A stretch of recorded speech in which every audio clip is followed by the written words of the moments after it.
Préparez-vous, car l'histoire d'aujourd'hui est exactement comme on les aime, avec des rebondissements qui, je parie, vont vraiment vous surprendre, tout comme moi aussi j'ai été surprise. Cet homme que vous voyez est sur le point d'injecter une substance contenant des bactéries mangeuses de chair humaine dans le bras d'un homme totalement innocent.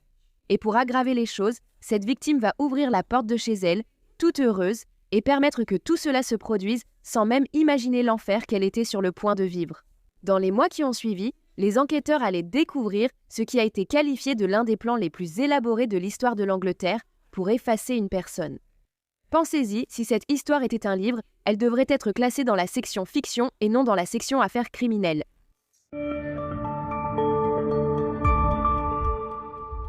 Salut mon beau monde, je suis Su, bienvenue sur la chaîne. Si vous aimez les histoires bizarres, faits divers, théories du complot et autres curiosités étranges, vous êtes au bon endroit.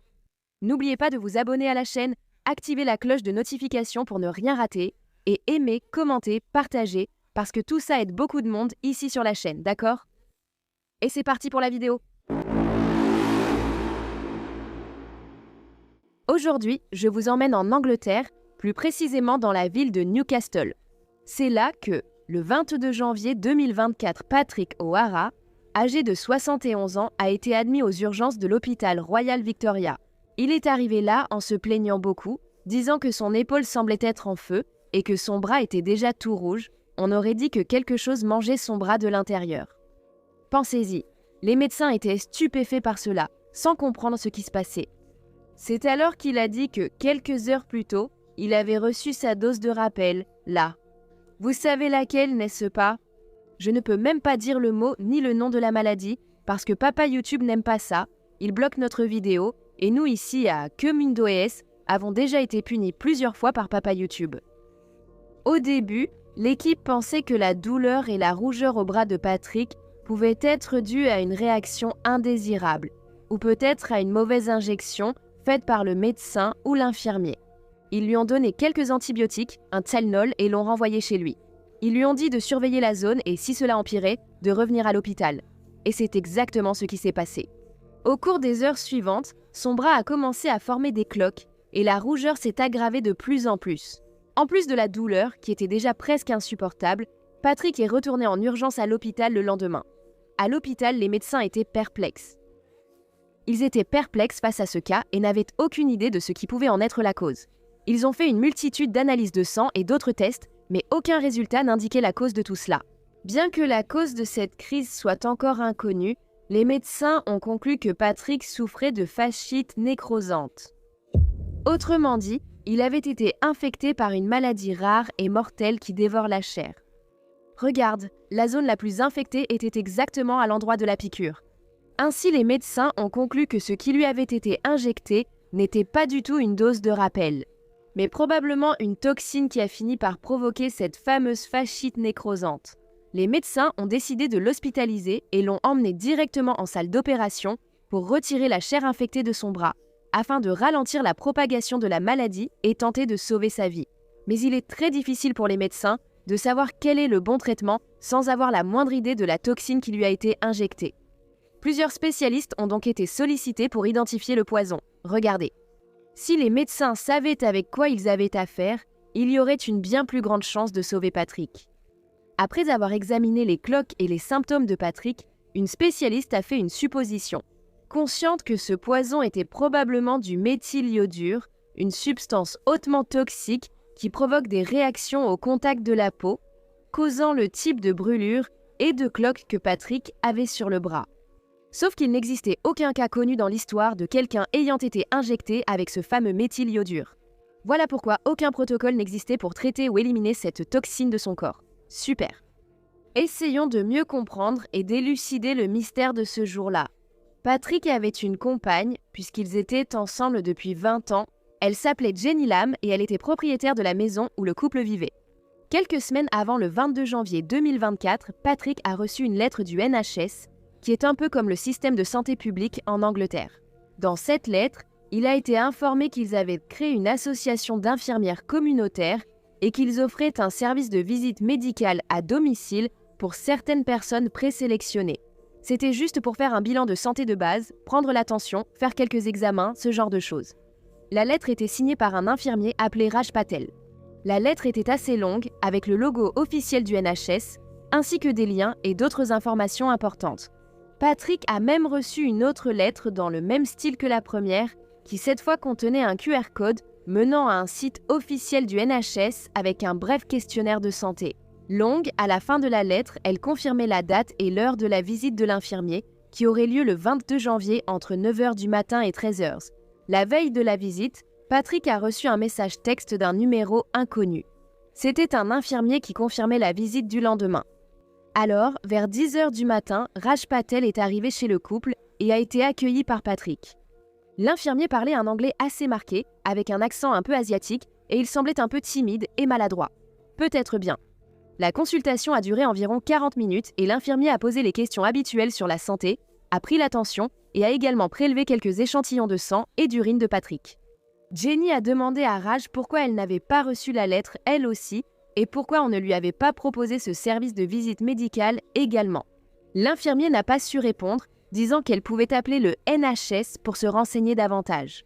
Mais malgré tout, il en a profité pour prendre sa tension et répondre à quelques questions qu'elle avait.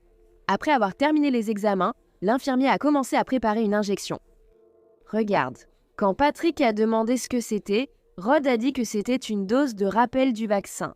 Patrick a informé qu'il avait reçu une piqûre supplémentaire il y a moins de 3 mois. Mais l'infirmier a insisté, affirmant qu'il devait prendre une autre dose sans aucun problème. Dès que l'infirmier a injecté le liquide à Patrick, il a ressenti une douleur très intense. Il a même sauté en arrière de la chaise et a poussé un cri. L'infirmier l'a rassuré en disant que l'inconfort était courant, qu'il n'y avait rien à craindre, que la brûlure dans le bras était temporaire et que cette douleur allait passer. Malgré cela, Patrick a trouvé cela très étrange, car il avait déjà reçu d'autres injections et n'avait jamais ressenti une douleur aussi intense. Quand Rod a terminé l'injection, il a commencé à ranger son matériel médical à la hâte, sans vraiment tout remettre en ordre, puis il s'est levé et en se dirigeant rapidement vers la porte de sortie, il est tombé nez à nez avec Jenny dans le couloir.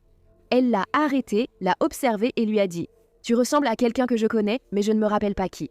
Rod est resté un peu gêné, il a esquissé un petit sourire embarrassé et hop, il est vite sorti par la porte. Maintenant, revenons à l'hôpital où Patrick était hospitalisé à l'UFMG, on y retourne. L'équipe a examiné les lettres qui avaient été envoyées à Patrick et signées par Rod de l'équipe d'association et de soins infirmiers communautaires. Et maintenant, voici le premier rebondissement. Ils ont informé le couple que cette fameuse association de soins infirmiers communautaires n'existait pas. Il n'existait même aucun infirmier portant ce nom, Rod Patel, enregistré au NHS. La lettre était un faux et elle était très bien faite et sophistiquée. C'était clairement une affaire criminelle, la police a été appelée. Grâce aux caméras de sécurité de la ville, les policiers ont réussi à retracer les déplacements de ce faux infirmier. Ils ont découvert que l'homme était parti ce matin-là de l'hôtel Premier Inn au centre-ville. Les caméras montrent l'homme arrivant tôt à l'hôtel et s'enregistrant à la réception. Son véhicule portait aussi de fausses plaques d'immatriculation. Il a également utilisé un faux nom pour s'enregistrer.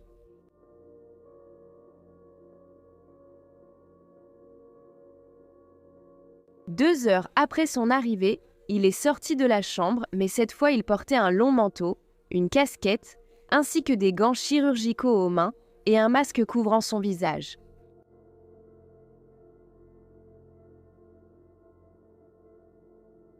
Il a été filmé par des caméras de sécurité, marchant pendant environ 10 minutes jusqu'à la maison de Patrick et Jenny, où a eu lieu la fameuse consultation médicale.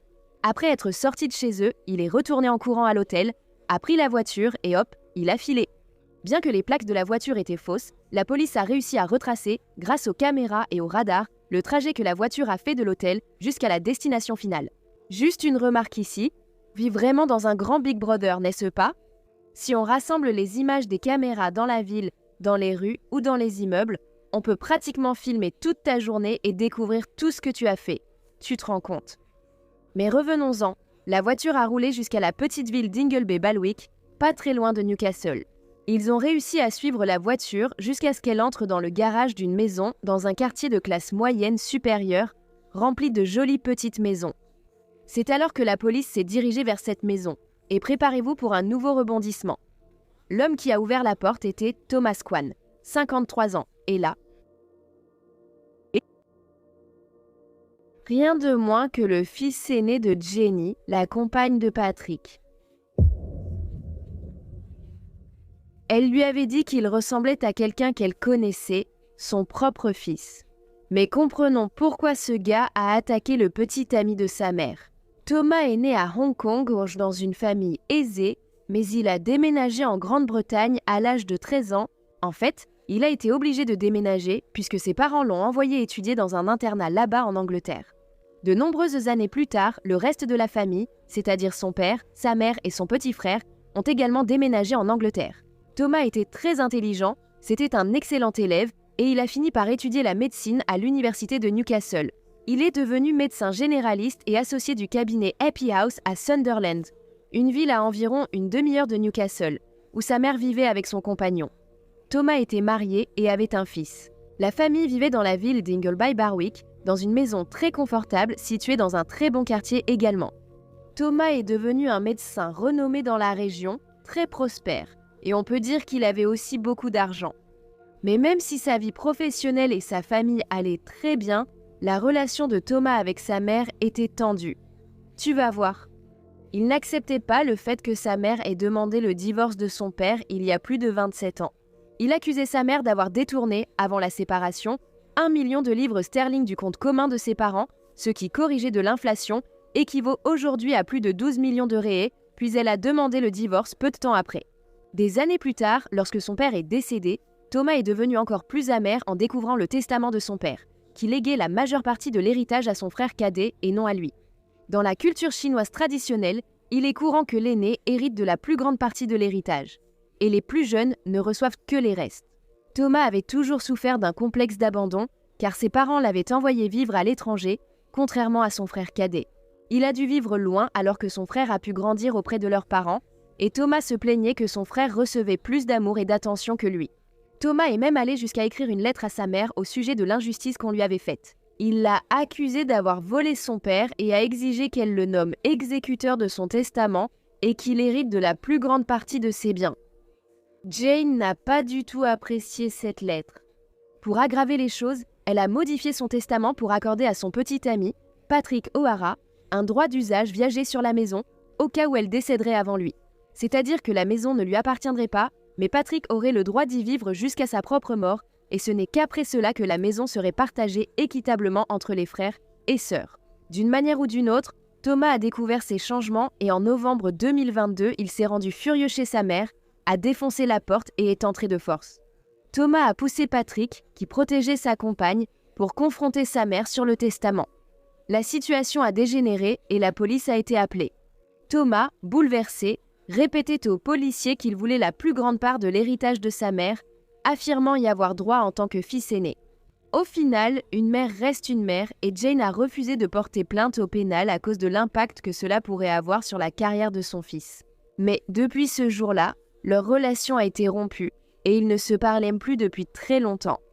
Quand les policiers ont frappé chez Thomas, il n'était pas seul. Environ 15 policiers dans 2 fourgons de l'équipe de recherche spécialisée de la police les accompagnaient également.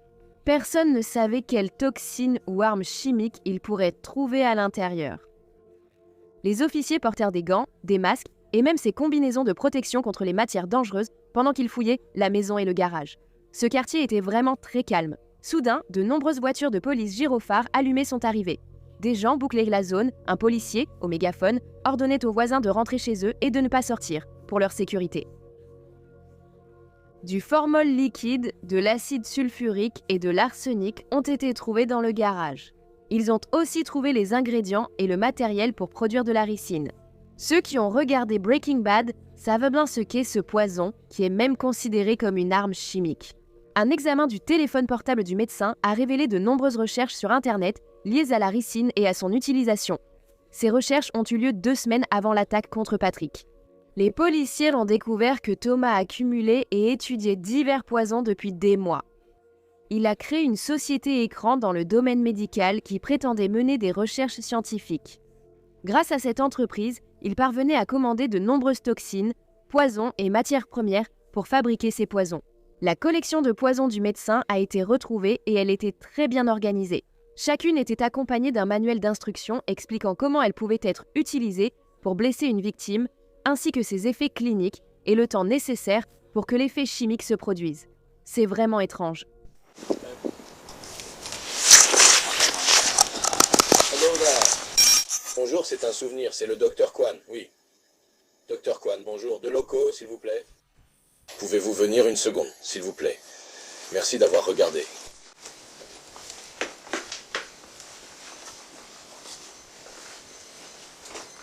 Ok. D'accord, vous avez le Tokyo ici?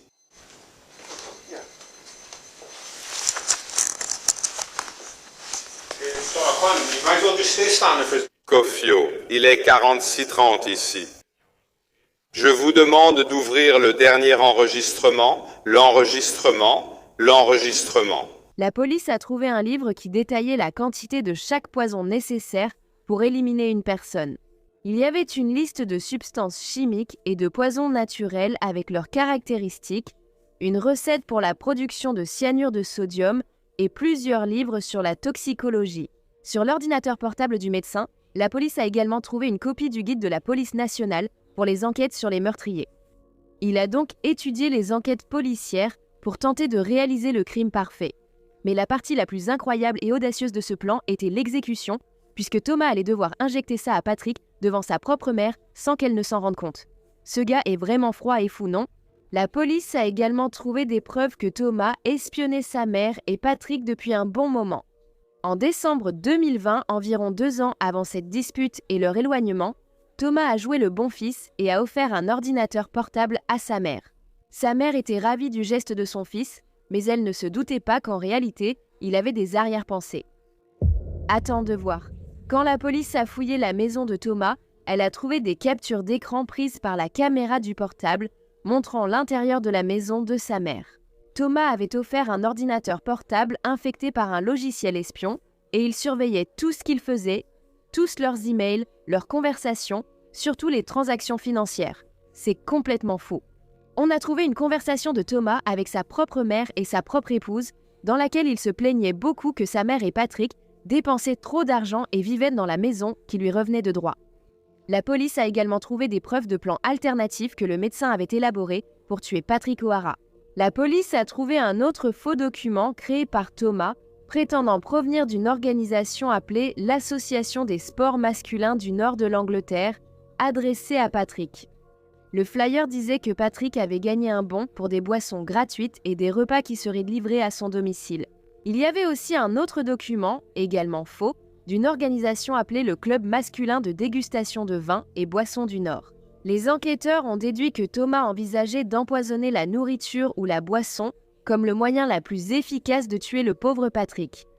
Mais, au final, Thomas a préféré le plan de se faire passer pour ce fameux Raj Patel et de commettre le crime lui-même.